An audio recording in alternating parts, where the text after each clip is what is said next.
19h04 sur Europe 1, au-delà même du Japon, l'émotion est mondiale après l'assassinat de Shinzo Abe, l'ex-premier ministre japonais. Oui, un homme lui a tiré dans le dos lors d'un meeting électoral dans l'ouest du pays. Nina Droff, le suspect, a été rapidement arrêté. Oui, il s'agit d'un Japonais de 41 ans, Tetsuya Yamagami, un ancien militaire qui a servi dans la marine japonaise pendant 3 ans, inconnu des forces de l'ordre. Devant les policiers, il explique son geste de façon un peu floue. Selon ses mots, Shinzo Abe était affilié à une organisation contre laquelle il nourrissait une vieille rancœur. Les tirs qui ont atteint l'ancien Premier ministre provenaient d'une arme artisanale fabriquée par le suspect lui-même. Des appareils explosifs ont également été retrouvés à son domicile. En attendant, le pays reste sous le choc après ce drame. L'émotion est immense. De nombreux Japonais sont venus ce soir déposer des fleurs et prier sur le lieu de l'incident.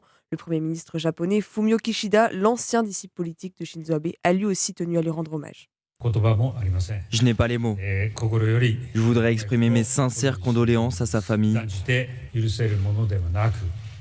J'aimerais utiliser les mots les plus durs pour condamner cet acte impardonnable. À l'étranger, plusieurs chefs d'État ont également témoigné de leur soutien au Japon.